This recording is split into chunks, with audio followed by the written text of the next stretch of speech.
Class 5 पर्यावरण और हम पुस्तक के अध्याय 15 हमारा जंगल का आज हम लोग अध्ययन करेंगे।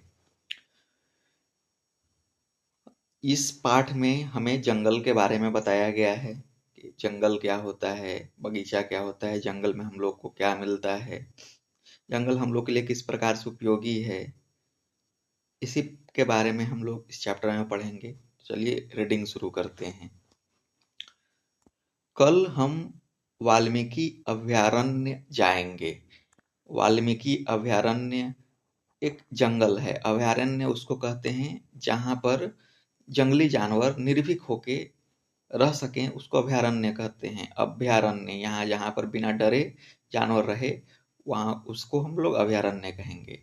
तो पाठ कह रहा है कि बच्चे लोग कल वाल्मीकि अभयारण्य जाएंगे। इसके लिए गुरुजी ने हमें कुछ तैयारियां करने को कहा है। हम सब ने खाने की सामग्री, झोला, पेंसिल, खाली कागज, रबड़, कैंची, रस्सी, रुई, डिटोल आदि की सूची बना ली है। सभी को अलग अलग सामान लाने की जिम्मेदारी है। तो घूमने जा रहे हैं लोग। घूमने जाने के लिए कुछ कुछ सामग्री की सूची बनाया गया है। तैयारी करने के लिए कहा गया है कि ये सब सामान लेकर आना है। जैसे खाने की सामग्री है, कुछ लोग झोला लेके आएंगे सामान रखने के लिए, पेंसिल कुछ लिखने के लिए, खाली कागज इस पे लिखेंगे, रबड़ मिटाने के लिए, कैंची किसी चीज को काटने के लिए, रस्सी, रुई और डिटोल अगर कट फट गया तो उसको मलहम पट्टी करने के लिए कैंची हो गया, रुई हो गया, डिटोल हो गया। ये सब का सूची बन गया है जिसको बच्चे लोग लेकर जाएंगे वाल्मीकि अभयारण्य। सभी लोग इसमें से कुछ कुछ सामान अपना अपना लेकर आएंगे। कोई लोग खाली कागज, कोई लोग रबड़, कोई कैंची, कोई रस्सी लाएंगे। तो सवाल है सबसे पहले कि सभी बच्चे कहाँ घूमने जाने वाले हैं। सभी बच्चे कहाँ घूमने जाने वाले हैं? तो सभी बच्चे वाल्मीकि अभयारण्य घूमने जाने वाले हैं या घूमने जाएंगे। आगे है उसके लिए उन्होंने क्या क्या तैयारियां की हैं। तो उसके लिए उन्होंने कोई बच्चा खाने की सामग्री लाया है, कोई झोला लेकर आएगा, कोई पेंसिल, कोई खाली कागज, रबड़, कैंची, कोई रस्सी इत्यादि लेकर अपने साथ लोग जाएंगे। कोई खाने का सामान लेके जाएगा। वहां पर देखिए, यहाँ पर है वाल्मीकि अभयारण्य का फोटो। वाल्मीकि वन्य योजना कुछ करके यहाँ लिखा हुआ है, साफ नहीं है। इसी रास्ते से जाया जाता है। अगले दिन सवेरे जल्दी ही हम अभयारण्य के लिए रवाना हो गए। सभी ने बस में बहुत मजे किए। बस में गुरुजी ने बताया हम सभी वाल्मीकि राष्ट्रीय उद्यान, जो एक वन जीव अभयारण्य है, देखने जा रहे हैं। यहाँ मुख्य रूप से बाघ का संरक्षण किया गया है। तो अगला दिन सवेरे सभी लोग जल्दी उठ के अभयारण्य के लिए रवाना हो गए। सभी लोग बस से गए। बस में बहुत मजे किए।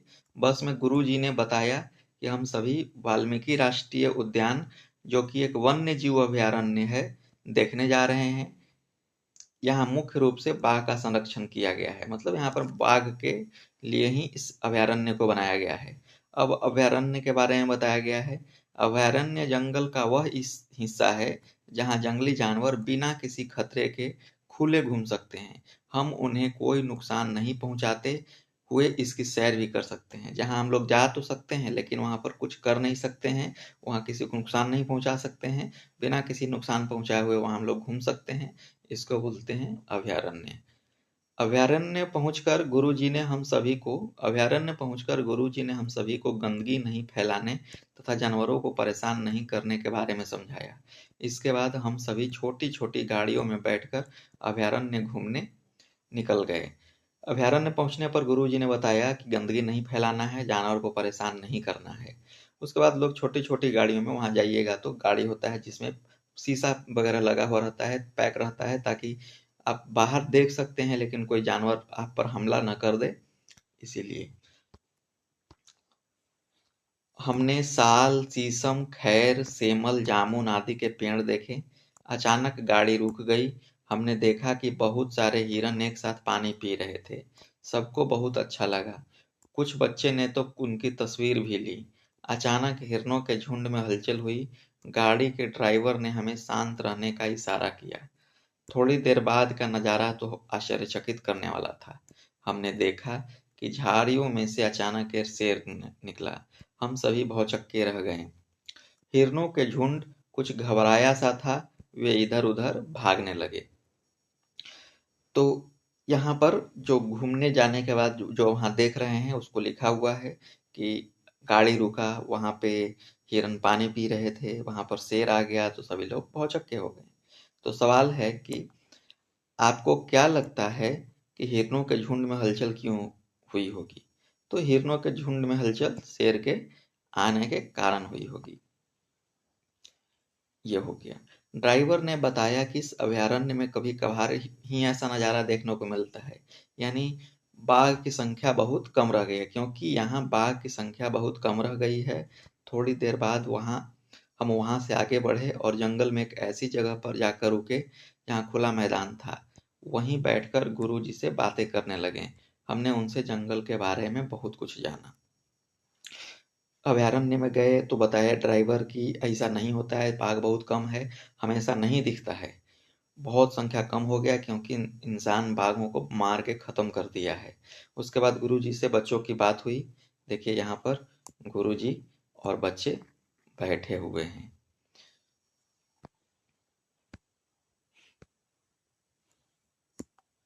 वहां से हमने कुछ पेड़ पौधे पत्तियां फूल इकट्ठा किए। गुरुजी से उनके बारे में प्रश्न पूछकर उनके बारे में जाना। लौटते समय भी हम बहुत सारे जानवर देखे, जैसे बंदर, खरगोश, सांप, लोमड़ी, अजगर। अगले दिन कक्षा में जो बच्चे अभयारण्य घूमने के लिए नहीं जा पाए थे, उनमें क्या क्या हुआ जानने की बड़ी उत्सुकता थी। सीमा ने पूछा, तुम सबने कल वहां क्या क्या देखा? चीनू ने बताया कि जैसे ही हम वहां पहुंचे, हमने जंगल देखा। उसके अंदर जाने पर हमने एक बाघ और एक हिरन के झुंड को आमने सामने देखा। मतलब जो बच्चे नहीं गए थे उनको देखने का इच्छा हुआ, लालसा हुआ कि वहां क्या क्या हुआ था, उसी के बारे में बातचीत हो रहा है। सीमा बोलती है, जंगल क्या होता है? क्या वह हमारे आम के बगीचे जैसा होता है? तो नहीं, जंगल और बगीचा में अंतर होता है। बगीचा जो लोग लगाते हैं अपने से, अपने फल के लिए, फूल के लिए, सब्जी के लिए, वो बगीचा होता है। जबकि जंगल प्राकृतिक रूप से लगा हुआ रहता है, उसको कोई लगाता नहीं, इंसान का वहाँ इंटरफेरेंस कम होता है। तभी गुरु जी बोले, नहीं, जंगल में अलग अलग तरह के पेड़ और अलग तरह के जीव जंतु होते हैं, जबकि बगीचा में जो आप पेड़ पौधा रोपिएगा वही होगा। बच्चों ने जंगल में क्या देखा? सवाल है। तो बच्चों ने जंगल में बहुत सारे जानवर, हिरन, बंदर, खरगोश, सांप, लोमड़ी और अनेक प्रकार के पेड़ देखे। कौन सा नजारा था जिसे देखकर सभी दंग रह गए? जब हिरणों के झुंड के पास शेर निकला तो इसे देखकर सभी दंग रह गए। अब है कि जंगल और बगीचा कैसे अलग है, लिखिए। तो जंगल वह स्थान है जहाँ पेड़ पौधे झाड़ियाँ प्राकृतिक रूप से अपने आप उगते हैं और बसते हैं। वहाँ मानव की सीधी देख रेख बहुत कम होती है, उसको जंगल कहते हैं। इंसान जिसको नहीं लगाया हो उसको जंगल कहेंगे। बगीचा वह जगह है जहाँ इंसान सजावट के लिए फल फूल तथा सब्जियों के लिए पेड़ पौधा को योजना बनाकर लगाता है, इसको हम लोग बगीचा कहते हैं। आगे है, छुई मुई ने बताया कि हम जंगल के पास ही रहते हैं। छुई मुई ने बताया कि हम तो जंगल के पास ही रहते हैं। हाँ, कुछ कुछ आदिवासी लोग जंगल के पास ही रहते हैं। वे सुबह सुबह जंगल जाते हैं, हम सुबह सुबह जंगल जाते हैं, वहां से जलावन और कभी कभी जामुन और शहद भी लाते हैं। छुई मुई बता रही है। अब इसके बाद सवाल है कि जंगल से हमें क्या मिलता है? तो जंगल से हमें बहुत कुछ मिलता है। जंगल से हमें जलावन, फल, लकड़ी, ऑक्सीजन, औषधि इत्यादि मिलता है। राहुल बोल रहा है, लेकिन मेरे पिताजी ने बताया है कि जंगल खत्म हो रहे हैं और उनमें रहने वाले जानवरों की संख्या भी तेजी से घट रही है। अतः जंगल से कुछ लाना अपराध है। ऐसा करते हुए पकड़े जाने पर सजा मिलती है। हाँ हाँ, जंगल का कुछ भाग होता है जहाँ पर सरकार रोक लगाती है कि वहाँ आप नहीं जा सकते हैं, वहाँ से कुछ भी नहीं ला सकते हैं। लेकिन जंगल का कुछ ऐसा भाग भी होता है जहाँ लोग जाते हैं, वहाँ से सामान लेके आते हैं। लेकिन कुछ कुछ लोग, आदिवासी लोग जो जंगल में ही रहते हैं, उनको छूट मिला रहता है, वे जाके वहाँ घूम सकते हैं, वहाँ से अपने लिए कुछ सामान, सब तो नहीं, कुछ सामान को ला सकते हैं। अब है, अगर राहुल की बात सही है तो फिर छुई मुई का परिवार जलावन और छींजों की व्यवस्था कैसे करेगा? अन्य दोस्तों के साथ चर्चा करके लिखिए। तो राहुल कह रहा है कि जंगल खत्म हो रहा है, जंगल जलाना अपराध है, तो छोई मुई के परिवार को जलावन और बाकी चीज कहाँ से मिलेगा? इस पे अपने में चर्चा करना है कि जो लोग आदिवासी हैं, जंगल में रहते हैं, उनको ऊपर अगर रोक लगा दिया जाए तो वे कहाँ से लाएंगे, इसके बारे में आपको चर्चा करके लिखना है। अब कुछ सवाल है। अगर सारे जंगल खत्म हो जाएंगे तो क्या होगा? तो अगर सारे जंगल खत्म हो जाएंगे तो ऑक्सीजन की कमी हो जाएगी, प्रदूषण होगा, ग्लोबल वार्मिंग बढ़ेगा। ग्लोबल वार्मिंग कहें तो पृथ्वी गर्म हो जाएगा। गर्म होने से जो जल स्तर है समुद्र का वो बढ़ेगा, क्योंकि जो ग्लेशियर्स हैं ध्रुवों पर वो पिघलेगा, जल स्तर बढ़ेगा तो जो किनारे वाला जगह है, समुद्र के किनारे वाले, नदी के किनारे वाला जगह है, वो डूब जाएगा। वर्षा अनियमित होगी, पेड़ पौधे के कारण ही वर्षा होती है। बाढ़ और सूखा होगा, कब वर्षा होगा, कब, जब ज्यादा वर्षा होगा तो बाढ़ आएगा, नहीं वर्षा होगा तो सूखा होगा। मिट्टी का कटाव आम हो जाएगा, पूरा जनजीवन अस्त व्यस्त हो जाएगा। जंगल खत्म हो गया तो पृथ्वी भी नहीं बचेगा।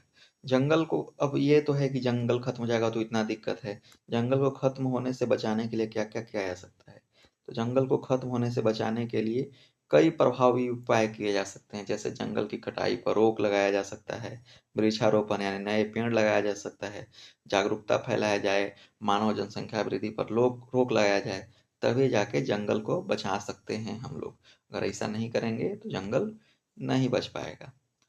अब एक कहानी है, धरहरा की परंपरा। धरहरा एक जगह है भागलपुर जिले में, वहां का कहानी है कि धरहरा में क्या होता है। सुनो कहानी धरहरा की परंपरा की, जिसने देश और दुनिया को निगाहों को अपनी ओर खींचा है। भागलपुर के नवगछिया प्रखंड के बसे इस छोटे से गांव ने पर्यावरण के प्रति संवेदनशीलता एवं बालिकाओं की सामाजिक महत्ता स्थापित करने के लिए अद्भुत मिसाल कायम की है। एक ऐसा समाज जो बेटे के जन्म को प्राथमिकता देता है तथा बेटियों के जन्म पर अफसोस करता है, वैसे समाज में धरहरा के लोगों ने बेटियों के महत्व को समझते हुए एक नई परंपरा की शुरुआत की है। उन्होंने बेटियों के जन्म को पर्यावरण संरक्षण का अवसर मान इसे एक उत्सव का रूप दे दिया है। धरहरा गांव में जब भी किसी घर में बेटी जन्म लेती है तो वे न केवल खुशी से भर उठते हैं, बल्कि शुभ अवसर पर किसी विशेष स्थान पर कम से कम 10 पौधे लगाते हैं। अपनी बेटी और लगाए हुए वृक्ष को वे बड़े स्नेह और प्यार से सहेजते हैं। इससे बेटी और वृक्ष दोनों को एक साथ विकास होता है। जिस तरह से बेटियां सामाजिक बदलाव का माध्यम बनती है, स्वस्थ समाज की रचना में सहायक होती है, उसी तरह से वृक्ष विलुप्त होते जंगल को बचाने और बढ़ाने में सहायक होते हैं। इस प्रकार बेटियां और वृक्ष दोनों समाज और परिवार में समृद्धि का भाग बनते हैं। धरहरा की इस परंपरा से प्रभावित लोग आज बेटी और वृक्ष दोनों के संरक्षण के प्रति संवेदनशील हुए हैं। इतना ही नहीं, बिहार के मुख्यमंत्री भी इस परंपरा से प्रभावित हो उन्हें प्रोत्साहन देने धरहरा गए। सचमुच धरहरा ने जो परंपरा की शुरुआत की है, उसे हम सभी अपनाएं और पर्यावरण और समाज दोनों को हो तो हमारा पर्यावरण और समाज दोनों सशक्त होंगे। आइए हम सब संकल्प लें और हम कि हम भी और वृक्ष लगाएंगे और अपने गांव को धरहरा जैसा बनाएंगे। तो इस परंपरा से ही सीखना है कि पर्यावरण को बचाना है। अगर हम लोग नहीं बचाएंगे तो हम लोग के लिए अच्छा नहीं होगा। बेटी को भी बचाना है। बेटी को जन्म लेने पर पहले लोग अफसोस करते थे, लेकिन बेटियों को महत्व देते हुए वहाँ के लोग ने परंपरा शुरू किया और बेटी के जन्मदिन पर, जिस दिन जन्म हुआ उस दिन 10 पेड़ कोई खास जगह पर लगाते थे, और जैसे जैसे बेटी बड़ा होती थी वैसे वैसे उनका पेड़ भी बड़ा होता था। इस तरह से सामाजिक बदलाव हुआ, पर्यावरण का भी और स्वस्थ समाज की भी रचना हुआ।